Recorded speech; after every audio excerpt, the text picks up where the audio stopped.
आज अपन इस वीडियो में बात करेंगे इन्वायरमेंटल सेक्स डिटर्मिनेशन आखिरकार होता क्या है, मतलब वातावरणीय लिंग निर्धारण किस प्रकार हो सकता है। क्योंकि आज तक अपन ने जो भी पढ़ा है वो अपन ने देखा है कि जो एक्स एंड जो वाई, मतलब जिनको अपन क्या बोलते हैं, सेक्स क्रोमोसोम बोलते हैं, इनका ही रोल होता है, जिसी के कारण क्या होता है, आगे लिंग का निर्धारण होता है। मतलब सेक्स डिटरमाइन कौन करता है, एक्स एंड वाई गुणसूत्र है, यही करते हैं। लेकिन यदि किसी के अंदर एक्स एंड वाई जो गुणसूत्र है वो लिंग निर्धारण है, जो सेक्स डिटरमिनेशन है, वो कर ही नहीं पाए, तो उसके लिए क्या होता है, इन्वायरमेंटल सेक्स डिटरमिनेशन की प्रोसेस होती है। क्योंकि अभी तक तो अपन ने सब कुछ यही पढ़ा है कि जो भी होता है लिंग निर्धारण कौन करता है, सेक्स डिटरमिनेशन कौन करता है, जो सेक्स क्रोमोसोम होते हैं एक्स एंड वाई, यही करता है। लेकिन यदि ये किसी के अंदर हो ही नहीं, कर ही नहीं पाए, तो उनके लिए क्या होता है, गॉड ने एक गिफ्ट दे रखा है, वो नाम दे दिया इन्वायरमेंटल सेक्स डिटरमिनेशन। मतलब वातावरण के द्वारा भी उनमें सेक्स डिटरमिनेशन की प्रोसेस हो सकती है।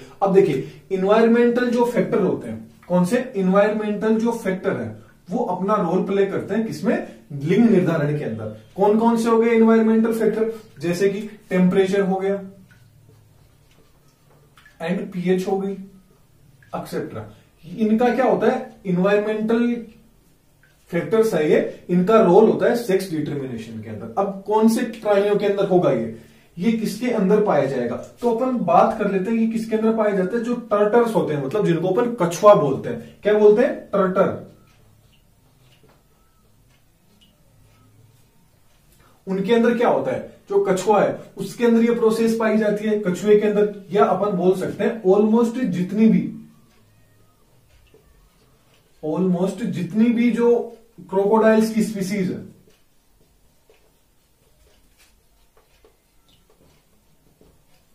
क्रोकोडाइल्स की जितनी भी स्पीसीज है लगभग, उनके अंदर भी क्या होता है, इन्वायरमेंटल सेक्स डिटरमिनेशन की प्रोसेस पाई जाती है। लेकिन याद रखना, ये जो प्रोसेस होती है सारी की सारी प्रोसेस कब होती है, आफ्टर फर्टिलाइजेशन।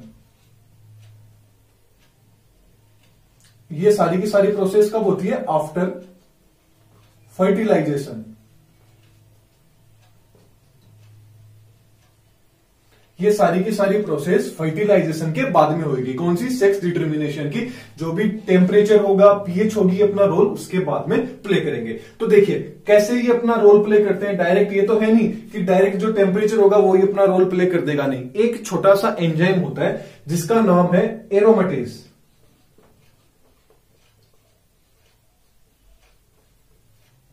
एरोमेटेज एक एंजाइम है।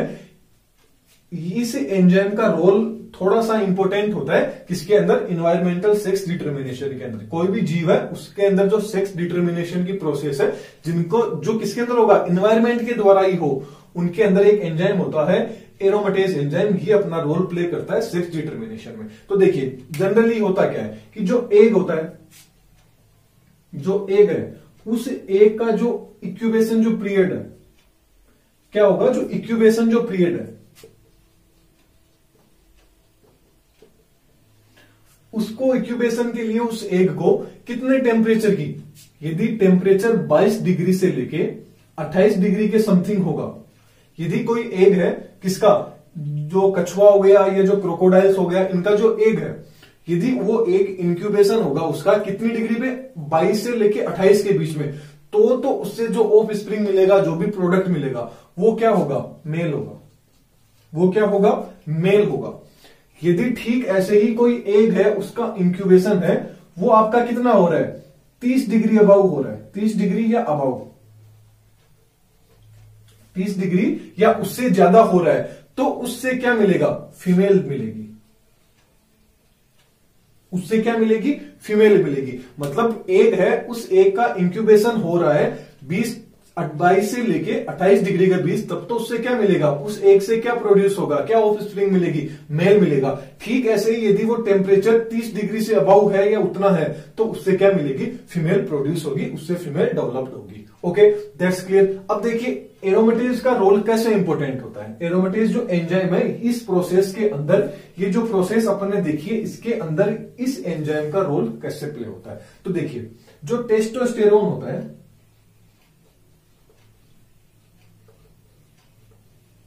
जो टेस्टोस्टेरोन होता है, जो मेल हार्मोन है, ये टेस्टोस्टेरोन होता है, ये किसमें कन्वर्ट होगा, किसमें कन्वर्ट होगा, एस्ट्रोजन में। टेस्टोस्टेरोन एस्ट्रोजन में कन्वर्ट होगा कौन से एंजाइम की सहायता से? वो एंजाइम होगा एरोमेटेज।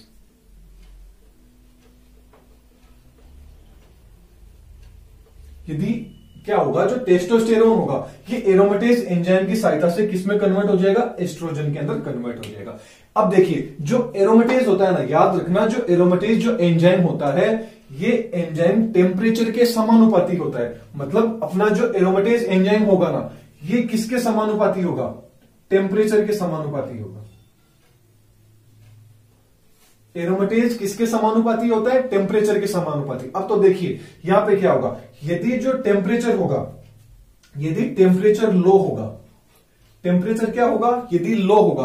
अब देखिए कैसे मेल एंड फीमेल बनते हैं इनके अंदर। जो इन्वायरमेंटल फैक्टर है वो कैसे सेक्स डिटर्मिनेशन करता है, कैसे लिंग का निर्धारण करता है। यदि टेम्परेचर लो होगा, टेम्परेचर यदि लो है तो क्या होगा, जो एरोमेटेज एंजाइम है इसकी जो एक्टिविटी है वो भी क्या हो जाएगी, जो एरोमेटेज जो एंजाइम है इसकी जो एक्टिविटी है वो क्या हो जाएगी, लो हो जाएगी। क्योंकि टेम्परेचर के क्या होता है, एरोमेटेज समानुपाती होता है। जितना ज्यादा टेम्परेचर होगा एरोमेटेज की एक्टिविटी भी उतनी ही ज्यादा होगी, और जितना ज्यादा टेम्परेचर कम होगा उतनी ही एरोमेटेज की एक्टिविटी क्या होगी, कम होगी। अब यहाँ क्या है, टेम्परेचर कम है तो एरोमेटेज की जो एक्टिविटी है एंजाइम की वो भी क्या हो जाएगी, कम हो जाएगी। यदि एंजाइम की एक्टिविटी कम है तो टेस्टोस्टेरोन को ये एस्ट्रोजन में कन्वर्ट नहीं कर पाएगा, तो टेस्टोस्टेरोन यहां से यहां पे चला जाएगा। तो इसका मतलब किसका फॉर्मेशन हो जाएगा, मेल का फॉर्मेशन हो गया। ठीक ऐसे ही यदि जो टेम्परेचर है वो टेम्परेचर हाई है, यदि टेम्परेचर हाई है, टेम्परेचर हाई होगा तो जो टेस्टोस्टेरोन होगा वो क्या होगा, यहाँ पे एरोमेटेज है इसका, ये भी क्या हो जाएगा, हाई हो जाएगी इसकी एक्टिविटी। तो एरोमेटेज एंजाइम होगा, इसकी भी एक्टिविटी क्या होगी, हाई होगी। इसकी एक्टिविटी हाई होगी तो टेस्टोस्टेरोन को किसमें कन्वर्ट कर देगा, एस्ट्रोजन में कन्वर्ट कर देगा। तो यहां पे क्या मिल गया, फीमेल। यहां पे क्या डेवलप होगी, फीमेल डेवलप होगी। तो अब आपको पता चल गया होगा कि इन्वायरमेंटल फैक्टर है वो भी किस तरह लिंग निर्धारण में अपना रोल प्ले करते हैं। कौन, खासतौर पे टेम्परेचर हो गया, पीएच वगैरह होगी।